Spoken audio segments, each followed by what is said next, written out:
नमस्कार दोस्तों, स्वागत है आप सभी का आपके अपने YouTube चैनल सुपरफास्ट स्टडी में। और आज की इस वीडियो में हम सीखने वाले हैं इकाई का अंक निकालना। तो इकाई का अंक आपका एक ऐसा टॉपिक है जो कि बहुत सारे कॉम्पिटिटिव एग्जाम्स में पूछा जाता है और जनरली इसमें दो तरह के प्रश्न बनते हैं। पहला प्रश्न होता है आपका किस तरह का, विदाउट पावर का। जब क्वेश्चंस आपको कैसे दिए जाएंगे, विदाउट पावर के दिए जाएंगे।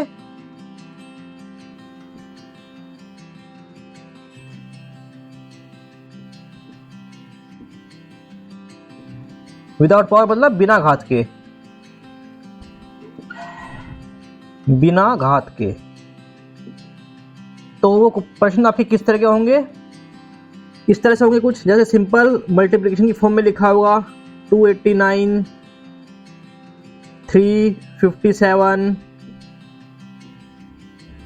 925, इस तरह के क्वेश्चन होंगे। इनके मल्टीप्लिकेशन में आपको इकाई का अंक मालूम करना होगा। या इसके अलावा ऐसे दो नंबरों की गुणा बना करके दे देगा, इसमें कुछ प्लस या माइनस कर देगा।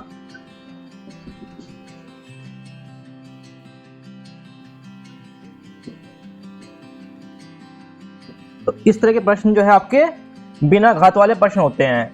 इसके अलावा जो दूसरे प्रश्न बनते हैं वो बनते हैं आपके विद पावर के साथ।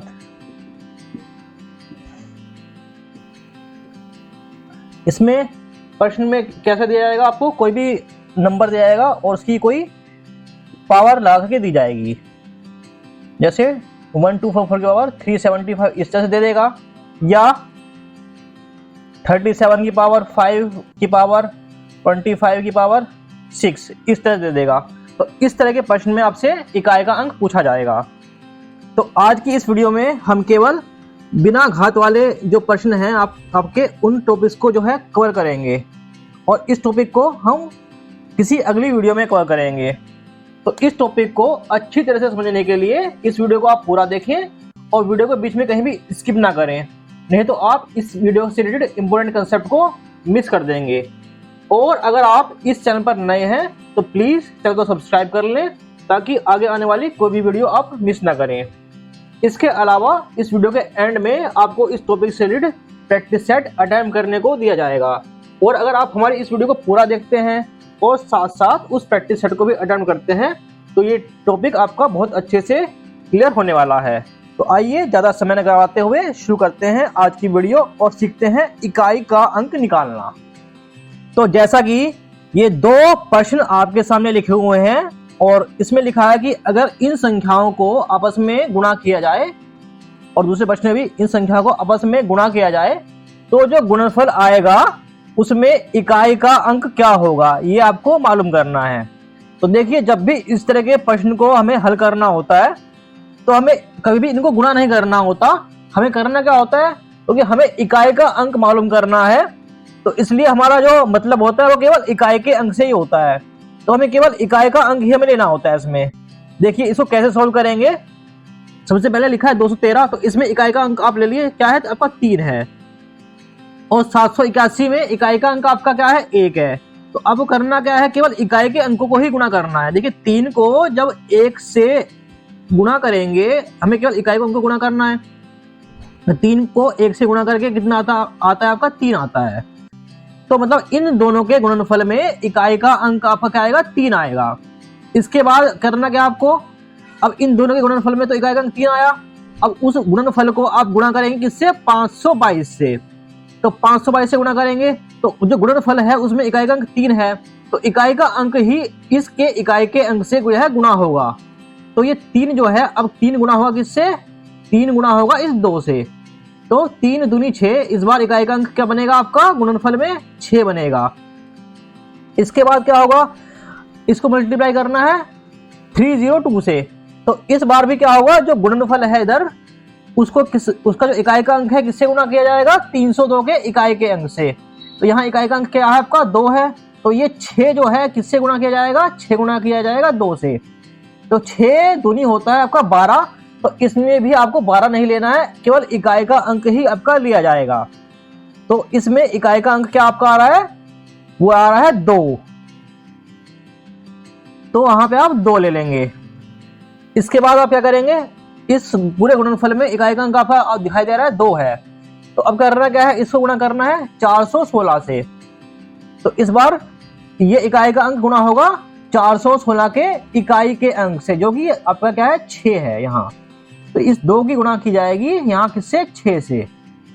तो 6 दूनी फिर से आपका क्या आ रहा है, 12 आ रहा है, जिसमें इकाई का अंक क्या है आपका 2 है, तो इकाई का अंक ही यहाँ लिया जाएगा। तो इस बार फिर से इकाई का अंक आपका क्या है 2 आया, और इसके बाद इस गुणनफल को गुणा किया जाएगा 524 से। तो 524 में भी आपको केवल इकाई का अंक ही लेना है। तो 2 को जब इस 4 से गुणा करेंगे तो जो गुणनफल आएगा आपका क्या आएगा, वो आएगा आपका 8। तो इस तरह से हम कह सकते हैं कि इस पूरे गुणनफल में जब इसको सोल्व करेंगे तो इकाई का अंक कितना आपका आएगा, वो आपका आएगा 8। तो यही आपका क्या है, इस क्वेश्चन का आंसर है। इस क्वेश्चन में इकाई का अंक आपका 8 होगा। तो आइए, तो हमने आपको समझाने के लिए किया था, इसको करते हैं थोड़ा तेजी के साथ। देखिए, 1 को 9 से गुणा करेंगे सबसे पहले, तो कितना आएगा इकाई का अंक आपका 9 आएगा। 9 को फिर 1 से गुणा करेंगे, कितना आएगा, फिर से 9 आएगा। फिर 9 को फिर 9 से गुणा करेंगे, कितना आएगा, फिर 1 आएगा। किस तरह से, 9 निम 81, 81 में आपको 8 छोड़ना है और इकाई का अंक 1 ही लेना है आपको। फिर इस 1 को इस 6 से गुणा करेंगे तो क्या आएगा, इकाई का अंक 6 आएगा। अब इस इकाई के अंक 6 को किससे गुणा करेंगे, 4 से गुणा करेंगे, तो 6 चौक 24, 24 में इकाई का अंक कितना आपका आएगा, 4 आएगा। तो इस प्रश्न में जो इकाई का अंक आपका बनेगा वो आपका बनेगा 4। तो ये देखो इसके एक तरह के प्रश्न। अब इसके कोई दूसरी तरह के प्रश्न को हल करते हैं। जब प्रश्न आपका इस तरह से लिखा हुआ आए कि उसमें मल्टीप्लिकेशन भी हो, उसके अलावा प्लस या माइनस का साइन भी आपको दिया गया हो, तो इस तरह के प्रश्नों में इकाई का अंक निकालने का तरीका क्या होगा, आइए इसको सीखते हैं। तो इस तरह के प्रश्न में जैसे हमने पहले किया था, सबसे पहले जहां गुणा है वहां तो आप गुणा कर लीजिए। देखिए यहाँ पे क्या है, 729 गुणा 634। यहाँ पे सबसे पहले इसके गुणनफल में इकाई का अंक हम यहाँ मालूम करेंगे। तो सबसे पहले देखिए 9 को गुणा करेंगे हम किससे, 4 से। तो 9 चौक होता है आपका कितना, 36, 9 चौक 36 होता है। तो 36 में इकाई का अंक कितना होता है आपका, 6 होता है। 6 को आप यहाँ लिख लीजिए। इसके बाद इन दोनों गुणा में आप देखेंगे, यहाँ प्लस का चिन्ह है, इसको छोड़ दीजिए। इन दोनों गुणा में आप देखिए, 2 को गुणा करते हैं 4 से, तो 2 चौक 8, यहाँ पे इकाई का अंक क्या आपका आता है, 8 आता है। इसके बाद इन दोनों की गुणा में आप देखिए, यहाँ पे क्या करेंगे, 4 को गुणा करेंगे 7 से, तो 7 चौक 28। यहाँ पर जो है इन दोनों की गुणा में इकाई का अंक आपका क्या आएगा, 8 आएगा। इसके अलावा इसको देखें तो यहाँ पे भी क्या करें, 8 को गुणा करेंगे किससे, 9 से, क्योंकि हमें केवल इकाई के अंकों को ही गुणा करना है। तो 8 को जब 9 से गुणा करते हैं तो 8 निम आपका होता है 72, 72 में इकाई का अंक होता है आपका 2। तो सबसे पहले अलग अलग हमने इकाई का अंक निकाल लिया। इसके बाद हम क्या करेंगे, इस 6 को हम यहाँ ऐसे ही लिखेंगे। इसके बाद प्लस ये आपका 8, इकाई के अंकों को ही हमें इस तरह से लिखते जाना है उसी क्रम में, और जो आपका साइन है वो वही रखना है जो यहाँ दिया गया है। यहाँ पे 8 और यहाँ पर माइनस साइन ऐसे ऐसे ही, और यहाँ पे 2। तो अब इसको हम सॉल्व कर लेंगे। देख लीजिए, 8 में से 8 जाके बचा 0, ठीक है, और 6 में से 2 जाकर के बचेगा आपका 4। तो इस प्रश्न में जो इकाई का अंक आपका आएगा, इसका आंसर वो आपका आएगा 4। इसके अलावा आइए दूसरा प्रश्न हल करते हैं। इसमें आप देखिए, सबसे पहले क्या करें, 3 को गुणा करेंगे 7 से, तो 3 सत्ते 21, इकाई का अंक आपका आएगा 1। इस तरह से यहाँ पर 8 छिंग 48, इकाई का अंक यहाँ पर आएगा आपका 8। 7 चौक 28, 28 में इकाई का अंक आपका आएगा 8, और 9 अट्ठे 72, ये यहाँ पे मल्टीप्लिकेशन साइन है जो कि गलती से छूट गया है, यहाँ मल्टीप्लिकेशन साइन हम लगा देते हैं। तो 9 अट्ठे 72, 72 में इकाई का अंक आपका आएगा 2। तो अब करना क्या है, वही जो पहले किया था, पहले 1 लिखेंगे, फिर प्लस का साइन वही रहेगा, इकाई का अंक अगर है 8, इसके बाद फिर से माइनस का साइन रहेगा, इकाई का अंक आपका है फिर से 8, फिर से माइनस का साइन फिर से रहेगा और इकाई का अंक आपका इस बार क्या है 2 है। तो देखिए 8 में से 8 अब माइनस कर देंगे, ये तो आपका हो जाएगा प्लस का है माइनस का है तो कैंसिल हो जाएगा, 0 बचेगा। अब आपका जो यहाँ बच रहा है वो क्या बच रहा है, वो बच रहा है आपका 1 - 2। तो जब इस तरह की स्थिति बने कि 1 - 2 आप करेंगे तो आपका जो आंसर आएगा -1 आएगा, लेकिन इकाई का अंक कभी माइनस में होता नहीं है।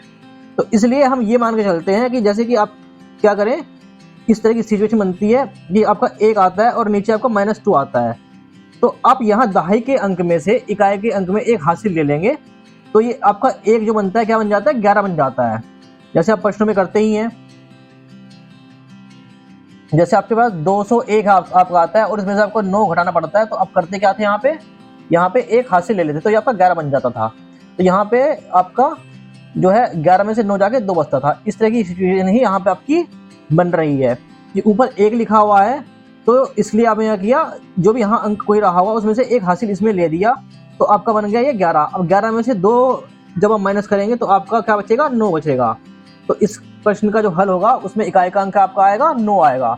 तो इस तरह के प्रश्न जिसमें आपका ऐसी स्थिति बन रही हो कि इकाई का अंक आपको माइनस में दिया जा रहा है, तो आपको करना कुछ नहीं है, केवल यहाँ पे इकाई के अंक में निकालने के लिए जो छोटी संख्या है उसमें 1 हासिल ले लीजिए, जैसे आपने यहाँ लिया और इसको आपने 11 बना दिया, तो 11 में से 2 जाकर के आपका 9 बचा। तो इस तरह के प्रश्नों को इस तरह से आपको हल करना चाहिए। तो आइए इसके बाद हल करते हैं इन 2 प्रश्नों को। देखिए इन 2 प्रश्नों में खास बात क्या है वो हमको समझाना चाहते हैं। जब कभी भी इस तरह से आपके सामने प्रश्न आए तो आपको कुछ चीजें ध्यान से देखनी पड़ती हैं। वो क्या है, देखिए आप कभी भी सीधे सीधे मल्टीप्लिकेशन करना शुरू ना करें। आप सबसे पहले जो है गौर से देखें कि इस मल्टीप्लिकेशन में कोई ऐसी संख्या है जिसका इकाई का अंक आपका 0 है।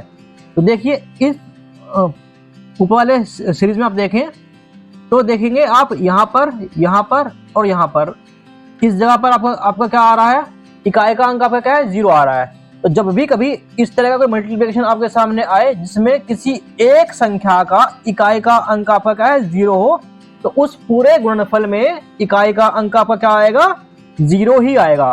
तो इसका मतलब इस प्रश्न का जो आंसर आएगा वो आपका क्या आएगा, इकाई का अंक 0 आएगा। वो क्यों आएगा, ये आप देखिए आपके सामने कोई भी संख्या दी जाए, मान लीजिए आपके सामने दी जाए 25। अब 25 को किसी आप ऐसी संख्या से गुणा करें जिसका इकाई का अंक क्या है आपका 0 हो, तो मान लीजिए 10 से ही गुणा कर देते हैं, तो इस बार जो आंसर आएगा वो आपका कितना आएगा, 250 आएगा।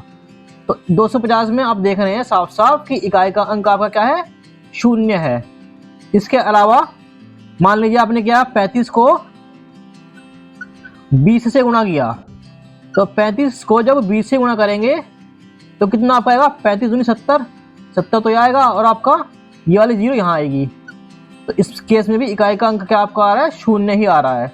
तो जब भी कभी आप ऐसी संख्या लें जिसमें इकाई का अंक 0 है पहले से और उसको किसी भी संख्या से गुणा करें, तो जो गुणनफल आएगा उसमें इकाई का अंक आपका 0 ही होगा। तो इसलिए इस गुणनफल में इकाई का अंक आपका क्या आएगा, 0 आएगा।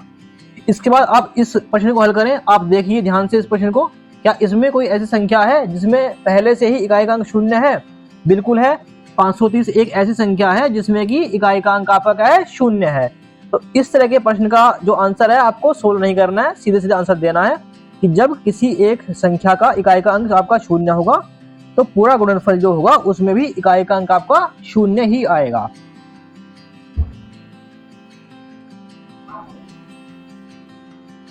आइए इसके बाद हम कुछ और प्रश्नों को हल करते हैं। तो आइए देखते हैं जो प्रश्न सामने आपके लिखे हुए हैं इनमें खास बात क्या है।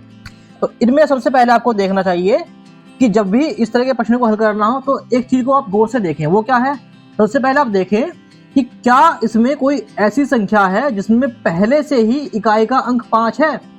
तो बिल्कुल है, इसमें एक संख्या है ये जिसमें इकाई का अंक पहले से 5 है, या इसके अलावा एक संख्या इसमें और दिखाई दे रही है, इसमें भी इकाई का अंक 5 है। तो एक संख्या हो या 2 संख्या हो कोई फर्क नहीं पड़ता। इसके बाद आपको क्या ढूंढना है, इसमें सबसे पहले तो हमने इसमें एक तलाश की कि इसमें क्या कोई ऐसी संख्या है जिसका इकाई का अंक 5 हो। इसके बाद हमें तलाश करनी है क्या इसमें कोई ऐसी संख्या है जिसमें इकाई का अंक एक सम संख्या हो। तो बिल्कुल इसमें है, इसमें एक ऐसी संख्या जिसमें इकाई का अंक आपका एक सम संख्या हो, इसको हम तलाशेंगे तो वो आपका यहाँ है।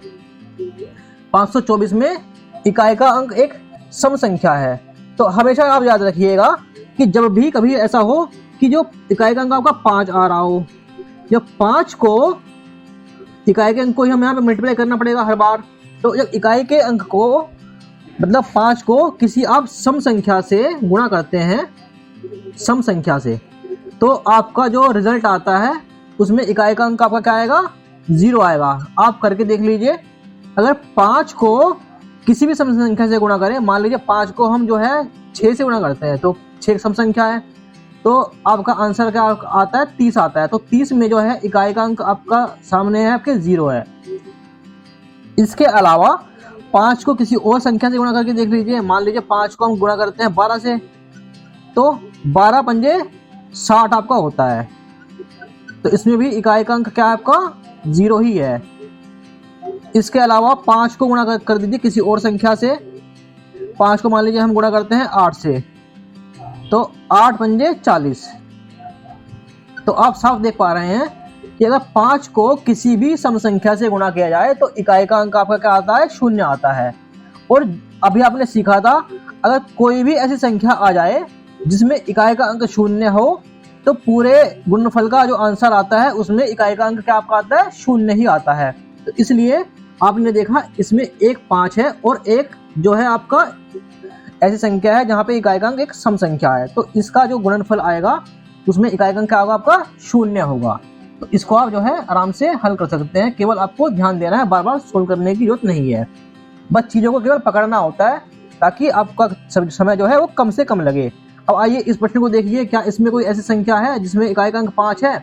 बिल्कुल है, इसमें एक संख्या है, इसमें इकाई का अंक 5 है।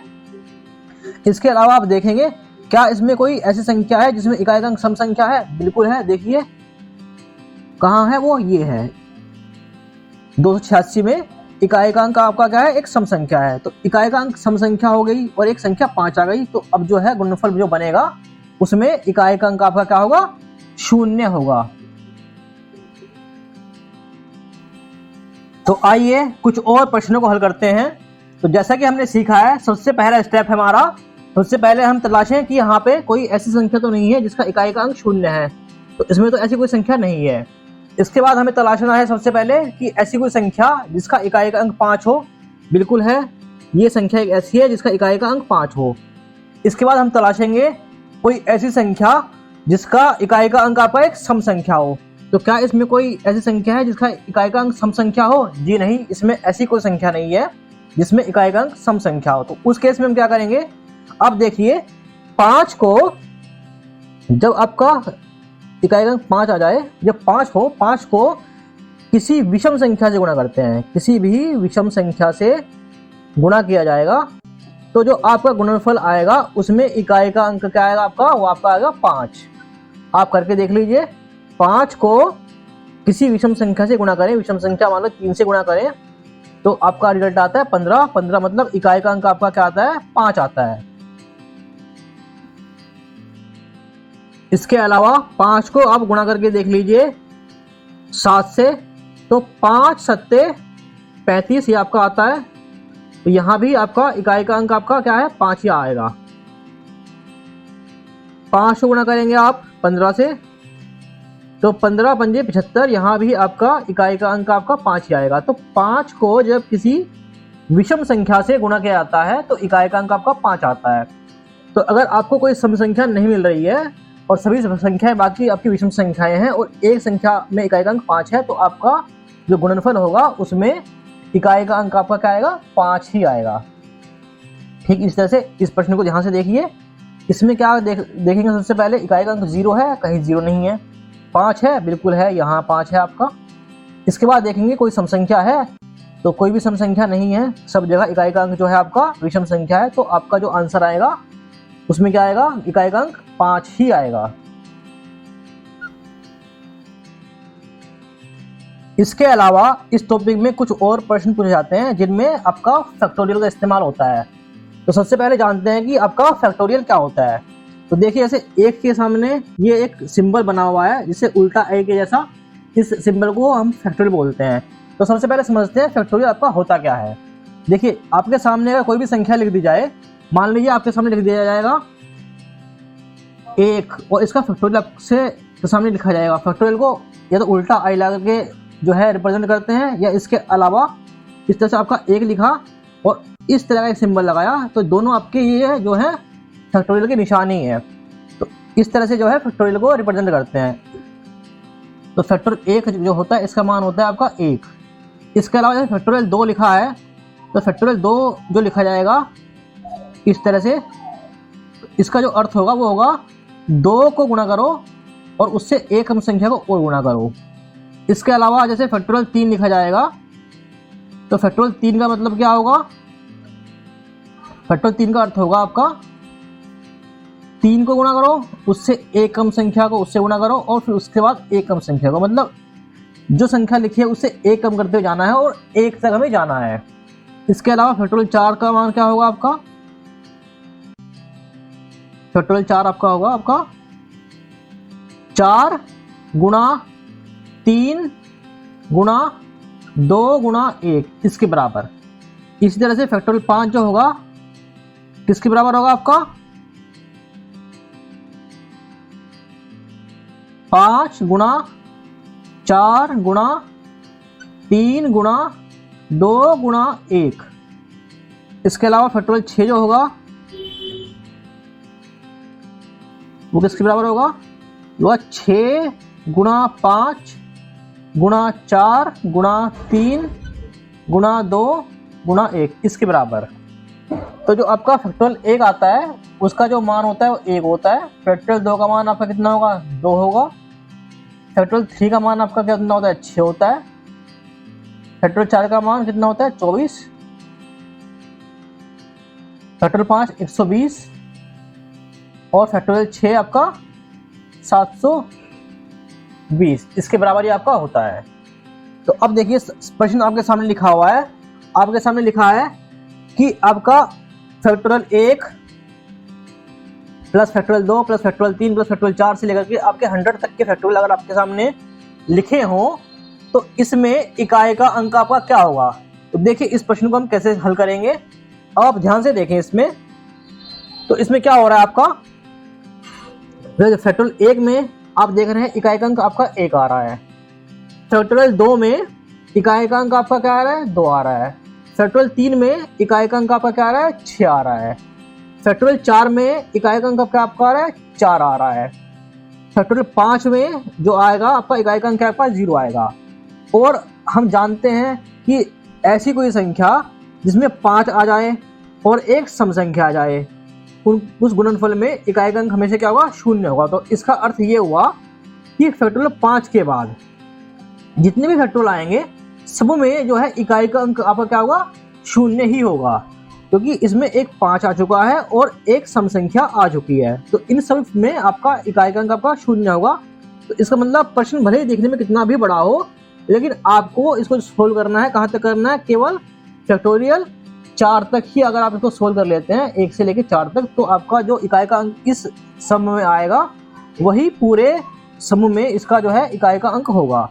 तो अब देख लीजिए, फैक्टोरियल 1 में इकाई का अंक 1 है, फैक्टोरियल 2 में इकाई का अंक 2 है, फैक्टोरियल 3 में इकाई का अंक 6 है और फैक्टोरियल 4 में इकाई का अंक आपका 4 है और फैक्टोरियल 5 में तो आगे 0 है और सब में फिर 0 ही है आपका। वो किसी में भी आप लेंगे सब में आपका वो इकाई का अंक आपका 0 ही रहेगा। तो अब सिर्फ हमें केवल इसको सोल्व करना है। तो देखिए 6 4 10 और 3 13, तो 13 आपका आया। तो जो सम बनेगा उसमें भी इकाई का अंक आपका क्या आएगा? 3 आएगा। तो इस प्रश्न का जो हल है, आंसर जो है वो आपका 3 है। तो इसको आप जो है देखेंगे कि इसको हमने कैसे सोल्व किया, और इसको आप चाहे तो रट भी लें। इस तरह से जब सम आपका बनता है फैक्टोरियल्स का, तो उसमें जो आपका इकाई का अंक आपका आता है वो आपका 3 आता है। ये इसका डायरेक्ट रिजल्ट भी आप याद रख सकते हैं। तो आइए इस बार हमने इस प्रश्न को बदल दिया है। इस बार यहाँ पे जो है पहले प्लस का निशान था, इस बार हमने यहाँ पे मल्टीप्लिकेशन का साइन जो है वो लगा दिया है। तो इसको सोल्व करना है कि इस एक्सप्रेशन में जो इकाई का अंक होगा वो क्या होगा। अब आप इस एक्सप्रेशन को ध्यान से देखिए, इसमें सभी संख्याएं आपकी कैसे लिखी हैं? मल्टीप्लिकेशन की टर्म में लिखी हुई हैं। तो मतलब आपकी सब संख्याएं गुणा हो रही होंगी। पहले 1 गुणा हो रहा होगा, फिर 2, फिर 6, फिर 24, फिर 120 गुणा हो रहा होगा, उसके बाद 720 गुणा हो रहा होगा। तो इस तरह के प्रश्न में आप देखिए जब सब संख्याएं गुणा हो रही हैं तो आप देख लीजिए आपके सामने ही यहाँ पे लिखा हुआ है कि आपकी जो संख्याएं हैं आगे चलकर किस तरह की बनती हैं। सब में जो है इकाई का अंक आपका क्या आएगा, शून्य आएगा। फैक्टोरियल 4 तक तो इकाई का अंक शून्य नहीं आएगा, लेकिन फैक्टोरियल 4 के बाद से जितनी भी संख्याएं आपकी आएंगी सब में इकाई का अंक शून्य होगा। और आपने अभी सीखा था कि जब हम नंबरों को मल्टीप्लाई करते हैं और उसमें कोई भी एक ऐसी संख्या आ जाए जिसमें इकाई का अंक शून्य हो, तो जो गुणनफल बनेगा उसमें भी इकाई का अंक शून्य होगा। तो इसलिए इस क्वेश्चन में जो आपका रिजल्ट आएगा, गुणनफल जो आएगा, उसमें भी इकाई का अंक आपका शून्य ही होगा, क्योंकि इसमें बहुत सारी ऐसी संख्याएं हैं जिनका इकाई का अंक शून्य है। तो इस तरह के प्रश्न से घबराने की जरूरत नहीं है। इसका सीधा सीधा आंसर आपका क्या है, शून्य, 0 है।